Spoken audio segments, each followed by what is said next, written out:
Hey Hawks, so let's talk about what is wow work. So last year we started doing a different kind of art class where you guys got to choose what you make, and I was guiding you through your creative process as your teacher. And that required you to make something that we started calling wow work.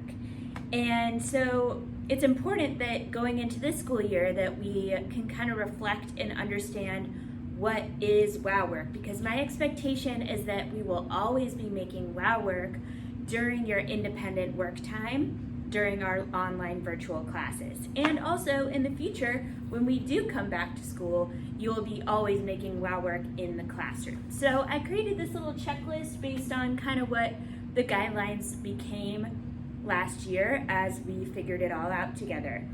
And I'm gonna go through each one and explain what it means and then show you some examples. So the first one says, I challenged myself. So in order to grow, we have to challenge ourselves and stretch outside of our comfort zone.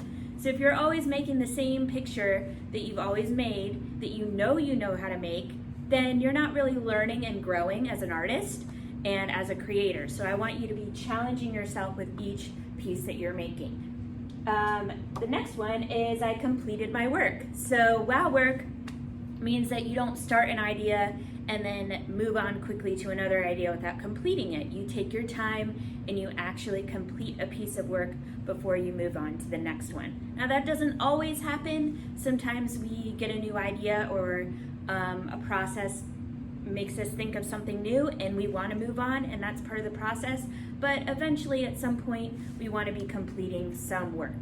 The next one is I showed my best craftsmanship. So craftsmanship means the attention to detail or how you completed your artwork. So that might be how you're coloring it or how you're painting it or how you're assembling it in a way that actually looks clear to the viewer, because we want people to be able to see the message that we're trying to send with our artwork. So if you are trying to draw a picture of a dragon and you draw it really sloppily, quickly, and then you color it in really messy, the person looking at it is not really gonna know what they're looking at, and your message is not gonna come through. So we wanna make sure that we put a little bit of attention and focus into how we're actually constructing our art piece so that others can view it clearly.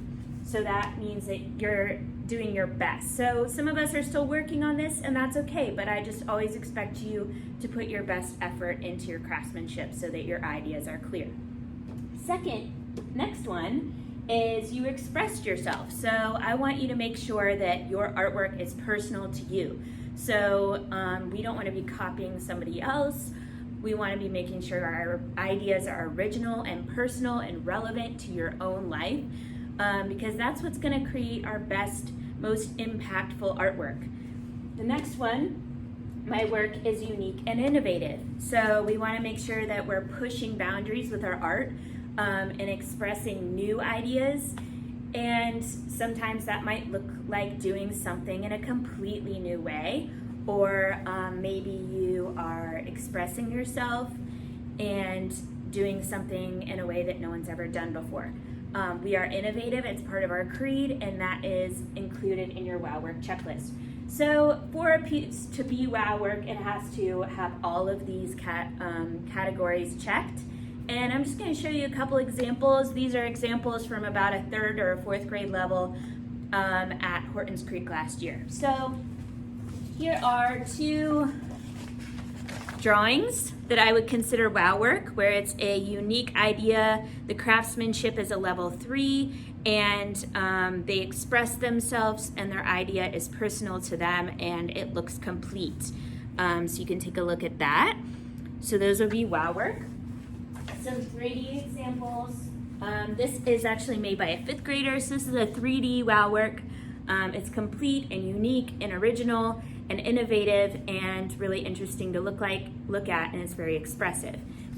Here is a 3rd grade example from last year. It's very unique and innovative shape with interesting textures and colors, and very expressive.